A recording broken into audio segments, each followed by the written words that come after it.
Welcome दोस्तों, हम चुनकर लेके आते हैं वैरायटी ऑफ मूवीज। इन्हें भरपूर एंजॉय करने के लिए चैनल को सब्सक्राइब कीजिए और उस बेल आइकन को दबाकर उसकी शोभा बढ़ा दीजिए। इंस्टाग्राम और फेसबुक पर आप हमें फॉलो कर सकते हैं। अब चलते हैं मूवी के अंदर, जिसका नाम है द विकेड वाइफ। वैसे आप इस मूवी के एंड तक गैस नहीं कर पाओगे कि क्या रियलिटी है और क्या अफवाह। तो मूवी की शुरुआत में घने जंगल को दिखाते हैं, जहाँ पर कुछ लोग कोई कर्मकांड की तैयारी कर रहे होते हैं। तब एक आवाज हमें बताती है कि यहाँ हो क्या रहा है। 15 साल पहले इस गाँव के लोगों ने एक पूजा की, लेकिन ये पूजा एक दुष्ट शक्ति को खुश करने के लिए की जा रही थी, क्योंकि वो शक्ति गाँव को मिटाने वाली थी। उस दुष्ट की आवाज तो ऐसी थी जैसे कि कोई भेड़िया रो रहा हो। तभी कर्मकांड करने वाला आदमी अचानक गिरकर मर गया। ये देखकर तो सब डर के मारे भागने लगे। दो आदमी नदी के पास गए तो वहाँ पर एक आदमी बैठा था। उसने मुड़ के देखा तो उसका मुंह भेड़िया का मुंह बन गया। तभी एक खतरनाक चिल्लाहट सुनाई दी और इसी के साथ सीन एक होटल में शिफ्ट होता है। दरअसल एक कहानी सुना रहा था एक अंधा शराबी। कहानी सुनकर एक छोटी लड़की डरकर बहुत रोती है। होटल का वेटर अंधे को डांटता है कि रात के वक्त बच्चे को डराओ मत यार, लेकिन अंधा कहता है ये कहानी नहीं, सच है। ये होटल वैसे एक झील के पास है और झील के उस तरफ एक गांव होता है। बाहर घनघोर बारिश हो रही होती है। एक ड्रामा ट्रूप के लोग बारिश की वजह से यहाँ पर रुक गए हैं।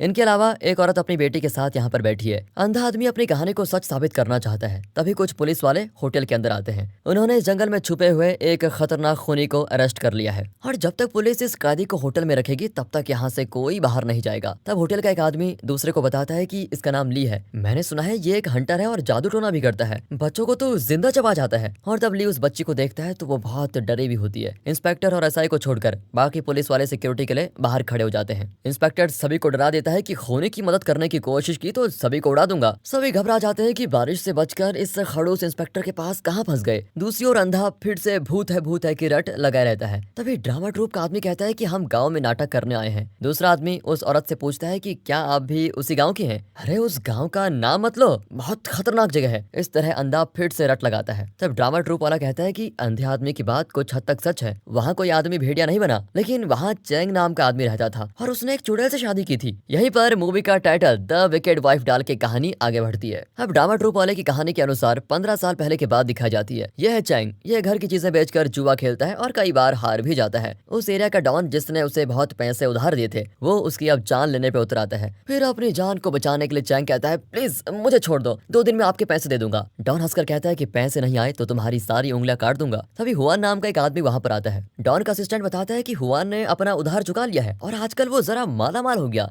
ये सुनकर चैंग हैरान हो जाता है कि ये भी मेरी तरह कंगाल था, अचानक पैसे कहाँ से आ गए इस पर। उस रात चैंग हुआन को फॉलो करता है। हुआन जंगल के बीच एक गड्ढा खोदकर कुछ निकालता है। ठीक टाइम पर चैंग वहां जाकर कहता है अच्छा बच्चू, कब्र के अंदर से पड़ी लाश से गहने निकाल रहा है। तूने तो अपना उधार ऐसे ही चुकाया, मैं अभी जाकर सबको बताता हूँ। हुआन कहता है कि अरे ऐसा मत करो यार, अगर तू चुप रहा तो मैं तेरा उधार चुका दूंगा और तुझे अपना पार्टनर बना लूंगा। अब वो चैंग को एक बड़ा गड्ढा खोदने को कहता है, लेकिन गड्ढा खोदते खोदते वे एक गुफा में पहुंचते हैं। चैंग चौंक जाता है, लेकिन हुआन इस जगह को बहुत अच्छी तरह जानता है। अंदर पूरी जमीन चिकनी जड़ों से भरी होती है और उन जड़ों के बीच में जमीन से एक भेड़िया का सर निकल रहा होता है। भेड़िया घुर्रा रहा होता है। अब इसको देखकर तो चैंग की हालत खराब हो जाती है। हुआन कहता है कि एक शराबी मांत्रिक इसके बारे में बात कर रहा था और मैंने उसकी बातें सुन ली। यहाँ हमको सोना मिलेगा। भेड़िए के सर के पास एक ऊंची जगह होती है जिस पर दोनों खड़े होते हैं। हुआन एक सुअर की टांग लाया था जिसे उसने एक चेन से बांध कर रखा था। भेड़िया मांस को स्मेल करके अपना मुंह खोलता है तो हुआन सुअर की टांग उसके मुंह में डाल देता है और वो चेन के साथ ही उसको निगलने लगता है। हुआन चेन खींचता है, लेकिन भेड़िए ने चेन को तो दांतों की तरह दबा दिया है। अब चैंग भेड़िए के मुंह में जलती भी मशाल दबाता है। फिर जलन के मारे भेड़िया अपना मुंह खोलता है। हुआन चैन खींचता है और सुअर की टांग बाहर निकल जाती है, लेकिन उसे एक लिक्विड में लपेटा होता है जो सोने की तरह दिखता है। हुआन उसे उठाकर भागता है और चैंग भी उसके पीछे पीछे, लेकिन अब गुफा में जल रही मशाल हरे रंग की हो जाती है। हुआन कहता है कि आंखें बंद कर लो। चैंग का तो सर चकरा जाता है कि यहाँ पर हो क्या रहा है और ये गधा क्या कर रहा है। इस गुफा से बाहर जाने तक आंख मत खोलना वरना वो पकड़ लेगी। ये कहकर हुआन बहुत तेज भागता है, पर चैंग पूछता है अबे कौन पकड़ लेगी। तभी उसको फील होता है कि उसके पीछे कोई है। वो मुड़कर उसे टच करता है तो एक लड़की की कमर होती है। अब अपना हीरो आंख खोल देता है। उसके सामने एक खूबसूरत लड़की खड़ी होती है, पर थोड़ी देर में उसका चेहरा बदलता है और वो भेड़नी बन जाती है। अचानक चैंग खुद को किसी दरबार में पाता है जहाँ पर मंत्री बैठे होते हैं। उनका भी चेहरा भेड़िए जैसा होता है। वो चैंग पर चिल्लाते हैं कि इतने साल से हम अपनी कब्र में आराम कर रहे थे, लेकिन इसने हमारी शांति भंग कर दी, इसे मार डालो। राजा भी मान जाता है। चैंग फिर जान की भीख मांगता है। तभी एक मंत्री कहता है कि अगर जान जान प्यारी है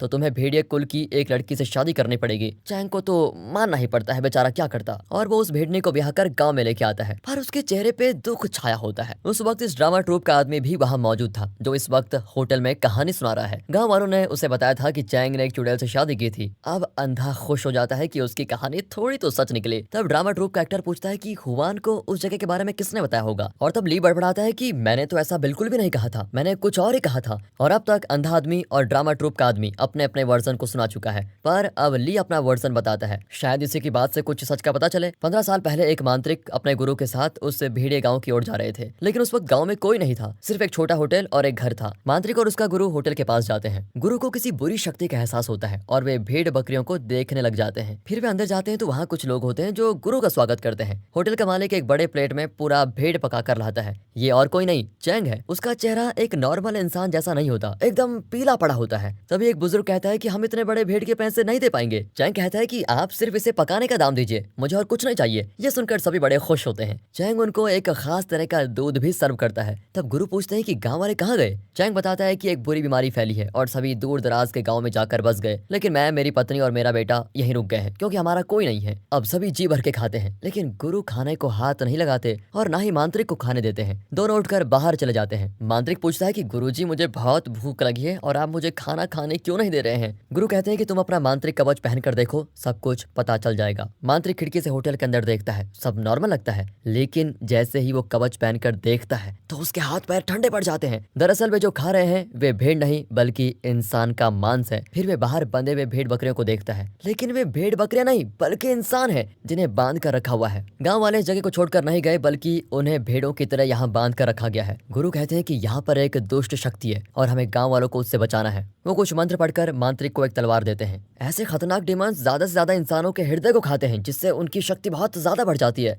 आज हमें वैसे ही एक डेमन से लड़ना होगा। तब किसी की आहट होती है और मांत्रिक झट से तलवार उठाकर उस पर वार करने जाता है, लेकिन उसको देखकर रुक जाता है। दरअसल ये एक पुलिस ऑफिसर है जो होटल में खाना खा रहा था। गुरु बताते हैं कि इस ऑफिसर ने होटल का स्पेशल दूध नहीं पिया होगा। पुलिस ऑफिसर चौंक जाता है कि आपको कैसे पता चला। वे उसे कवच पहनाकर होटल में हो रही सच्चाई दिखाते हैं। जो मामूली आंखों को तो भेड़ दिखते हैं, लेकिन असल में वे इंसान हैं जिन्हें चैंग खींच कर लेके जा रहा है। मतलब जिन लोगों ने मांस खाकर चैंग का दिया हुआ दूध पिया वे सब मर गए हैं। जब पुलिस ऑफिसर को पता चलता है कि उसने नर मांस खाया है तो वो वॉमिट करता है। गुरु बताते हैं कि चैंग सिर्फ उस डेमन का गुलाम है, हमें असली डेमन का पता लगाना होगा। फिर वे उस घर में हर तरफ ढूंढने लगते हैं और बेसमेंट में पहुंच जाते हैं। वहां चैंग का बेटा खड़ा दिखाई देता है। वो कोई मंत्र कहकर एक खतरनाक धुआं छोड़ता है, लेकिन गुरु अपनी मांत्रिक शक्ति से उसका मुकाबला खूब करता है। अब वो लड़का एक पुतला बन जाता है। उसे पार करके वे आगे बढ़ते हैं तो उस कमरे में हर तरफ खून, नर मांस सब कुछ पड़ा होता है। एक कोने में तो चैंग कोई मंत्र जाप कर रहा है। पुलिस ऑफिसर चिल्लाता है कि तुमने गांव वालों को मार डाला, मैं तुम्हें अरेस्ट कर रहा हूँ। अचानक चैंग औरत की आवाज में बात करता है। गुरु समझ जाते हैं कि वो डीमन और कहीं नहीं चैंग के अंदर है, पर पुलिस ऑफिसर झट से उसके माथे पर शूट कर देता है और कहता है कि पुलिस वाले डीमन से भी नहीं डरते। पर तभी चैंग उठकर उसके माथे पर चाकू घुसा देता है और काले रंग का वॉमिट करता है। उसमें से एक रूप निकलता है। गुरु यहाँ जान चुके हैं कि यही डीमन है और वो उससे लड़ने लग जाते हैं, लेकिन मांत्रिक लड़ नहीं पाता। गुरु उसे बचाने के लिए उसे बाहर फेंक देते हैं।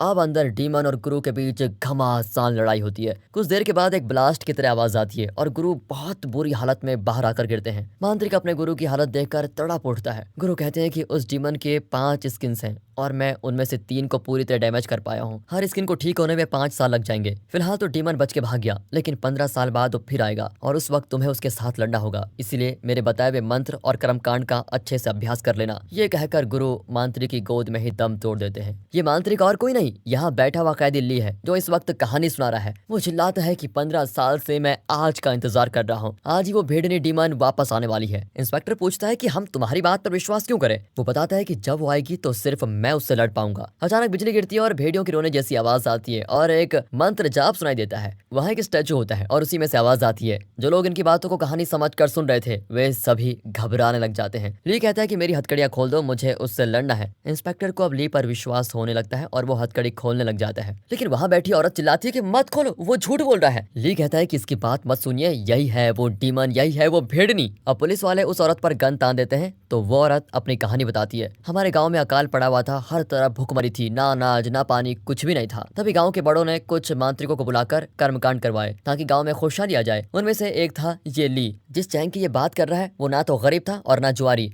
वो तो एक बहुत ही धनी आदमी था। उसने गांव वालों की बहुत मदद की, उसने मेरी भी बहुत मदद की थी। चैंग सभी को अनाज बांट रहा था और तब हुआन रोने लगा कि मेरी माँ बहुत बीमार है, मुझे पैसे चाहिए। पर चैंग के छोटे भाई ने मना कर दिया कि भैया इसे खाना दे दो लेकिन पैसे मत देना, ये एक नंबर का जुआरी है। पर चैंग एक दरिया दिल आदमी था, उसे लगा कि माँ के नाम पे कोई झूठ क्यों बोलेगा, इसलिए उसने हुआन को पैसे दे दिए। और ली ही वो मांत्रिक है जिसने चैंग का खून किया। अब ये लोग बहुत ही कंफ्यूज हैं कि किसकी बात सच है और किसकी झूठ। तभी किसी की रोने की आवाज आती है और मंत्र जैसा कोई गाना सुनाई देता है। इंस्पेक्टर बाहर खड़े अपने आदमियों से पूछता है क्या तुम में से किसी ने गाना गाया? वे सभी ना में जवाब देते हैं। अब इंस्पेक्टर उस औरत से पूछता है क्या तुम ही वो भेड़नी डीमन हो? नहीं, मैं डीमन नहीं हूँ, प्लीज मुझे कुछ मत कीजिए और प्लीज उसका हाथ मत खोलना। तभी कांस्टेबल उसे हथकड़ी पहनाने जाता है, लेकिन उसके पास जाते ही अचानक उसे दौरा पड़ता है और उसकी बुरी हालत हो जाती है। मांत्रिक चिल्लाता है कि ये डीमन सबकी जान लेकर रहेगी, पर वो औरत रोती है कि मैं डीमन नहीं हूँ। इसी बीच इंस्पेक्टर ली की चैन खोल देता है और फिर गन निकालकर सभी पुलिस वालों को शूट करने लगता है। वो कांस्टेबल जिसे दौरा पड़ा था अब वो भी उठकर अपने साथियों को शूट करने लगता है।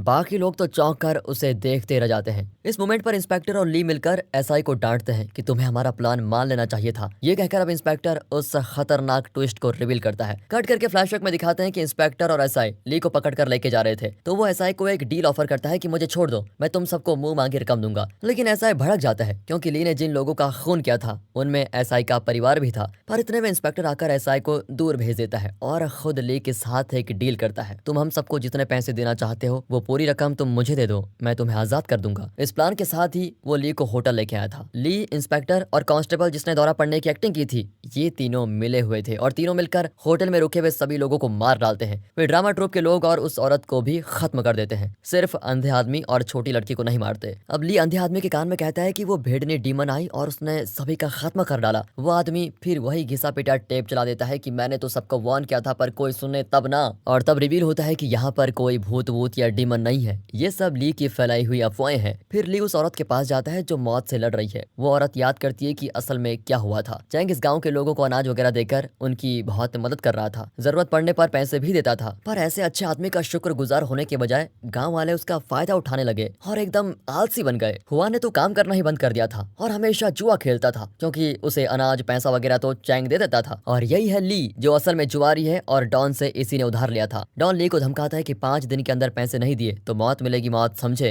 हुआन ली को सपोर्ट करने जाता है लेकिन डॉन उसे डांटता है कि तुम्हारे तो 3 दिन बचे हैं बेटा, तुमने पैसे नहीं लौटाए तो तुम्हारा भी वही हाल होगा जो इसका होने वाला है। हुआन ली को आइडिया देता है कि अपने गांव में जब तक वो बेवकूफ चैंग है तब तक फिक्र करने की जरूरत है नहीं, चलो कोई बहाना करके उससे पैसे ले आते हैं। इस प्लान के साथ दोनों चैंग के घर जाते हैं लेकिन वहाँ चैंग नहीं होता, उसका भाई होता है। वो खूब जानता है कि ये लोग चैंग की रहमदिली का फायदा उठा रहे हैं। गाँव वालों को अब चैंग और उसके परिवार से बहुत चिढ़न होने लग जाती है। उस रात तो गाँव वाले तरह तरह की बातें फैलाने लगते हैं। चैंग के पास इतना पैसा कहाँ से आया और जब चैंग देने को तैयार है तो उसका भाई इतना उछल कूद क्यों कर रहा है? तुमने कभी उसकी पत्नी को देखा है क्या? उसके आने के बाद ही चैंग इतना धनवान बन गया। सुना है उसकी पत्नी बहुत सुंदर है लेकिन किसी ने उसको देखा नहीं। ये सब सुन के हुआन और ली मिलकर एक प्लान बनाते हैं और अगले दिन बेहोशी की दवा खरीदते हैं। फिर वे चैंग के घर पर काम करने वाली लड़की के पास जाकर कहते हैं तुम इसे चैंग की पत्नी और बेटे के खाने में मिला देना। ये लड़की वही औरत है जो इस वक्त मरने की हालत में है और ये सब कुछ याद कर रही है। लड़की उनकी बात नहीं मानती लेकिन हुआन को पता है कि वो चैंग से एक तरफा प्यार करती थी। हुआन उसे कन्विंस करता है कि अगर तुमने मेरा काम कर दिया तो फिर चैंग सिर्फ तुम्हारा होगा, तुम्हारा। ये सुनकर लड़की जरा डगमगा जाती है और उनका काम करने को तैयार होती है। एक पल वो भटक गई थी और यही उसकी सबसे बड़ी गलती थी। अब प्रेजेंट में दिखाते हैं कि अपनी गलती को एहसास करने के बाद वो औरत मर जाती है। अब ली उस बच्ची को मारना चाहता है लेकिन इंस्पेक्टर मना कर देता है क्योंकि अगर ये कुछ कहेगी भी तो कोई इसको सीरियसली नहीं लगा। फिर इंस्पेक्टर अंधे को शूट करने जाता है लेकिन अब ली उसको मना करता है। अगर ये मर गया तो ये डीमन वाली मनगढ़ंत कहानियां कौन फैलाएगा? इसकी अफवाहों की वजह से तो गाँव वालों का शक हम पर नहीं जाएगा, किसी और पे जाएगा, वरना हम तो फंस जाएंगे। इतने में बोट भी आ जाती है। रास्ते में इंस्पेक्टर ली से पूछता है कि 15 साल पहले तुमने इतना बड़ा कांड किया पर तुमने चैंग की बीवी और बच्चे के साथ क्या किया? अब ली बाकी बात बताता है। उस रात ली और हुआन चैंग की पत्नी और बेटे को किडनैप करके ले गए। वे चैंग से एक मोटी रकम चाहते थे लेकिन रास्ते में हुआन ने चैंग की पत्नी का बलात्कार करने की कोशिश की पर ऐन वक्त पर उसे होश आ गया और वो हुआन को धक्का देकर अपने बेटे को लेकर भागने लगी। हुआन ने जंगली कुत्ते की तरह उसका पीछा किया। यहाँ चैंग को पता चला कि उसकी पत्नी और बेटा गायब है। उसे लगा कि शिकारियों का गैंग उन्हें उठाकर ले गया होगा। वो घर घर जाकर विनती करता है कि कोई मेरे साथ चलो और मेरे परिवार को बचाने में मेरी मदद करो, पर एक भी गाँव वाला उसके साथ साथ नहीं आता। चैंग का भाई कहता है कि इन बुज़दिल लोगों से भीख क्यों मांग रहे हो, चलो हम खुद ही ढूंढ लेंगे। लेकिन 4-5 अच्छे दिल वाले लोग उनका साथ दे देते हैं।